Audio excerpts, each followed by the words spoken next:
Hi hello வணக்கங்க. இப்போ நம்ம ட்ரெயினில் தான் இருக்கோம் பார்த்துக்கோங்க. இன்றைக்கி சாப்பாடு வந்து நம்ம வீட்டிலேருந்து எடுத்துகிட்டு வரல பார்த்தீங்களா. நம்மளுக்கு வந்து நிறைய சாப்பாடு வந்திருக்கு. என்ன அப்படின்னு பார்த்துட்டிங்கன்னா ஒரு அண்ணன் ஒரு அக்கா எல்லாருமே வந்து நம்மளுக்கு சாப்பாடு கொடுத்துருக்காங்க.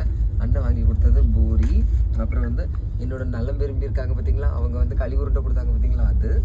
அப்புறம் பார்த்திங்கன்னா அவங்க வீட்டில் இருந்து ஸ்நாக்ஸுக்கு கடலை எல்லாமே கொடுத்துருந்தாங்க. நிறைய இருக்கு பார்த்துடுங்க. சரியா, அதையும் சாப்பிட்றது தான். நம்ம அக்கா வந்து நம்மளுக்கு சப்பாத்தி கொடுத்துருந்தாங்க. அதுக்கு குழம்பு என்னது என்ன இருக்குது. நம்மளுக்கு ஏதாவது ஒரு வழியில் என்ன செஞ்சிருவு அன்னலட்சுமி வந்து சேர்ந்துடுறாங்க. சரியா, ஸோ அதனால் அதுவும் எல்லாருக்கும் கிடைக்காதுலாங்க.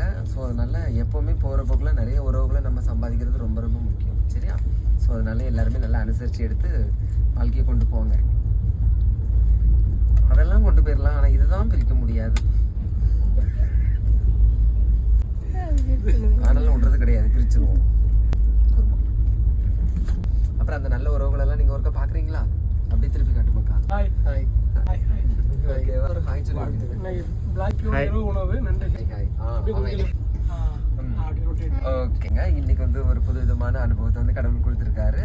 அது கிடைக்கிறதுக்கு எல்லாத்துக்குமே நீங்கள் தான் காரணங்க. ரொம்ப ரொம்ப நன்றிங்க. பிடிச்சதை லைக் பண்ணுங்கள். நீங்கள் என்ன சாப்பிட்டீங்கிறது மறக்காமல் கமெண்ட் சொல்லுங்கள். தேங்க்யூ.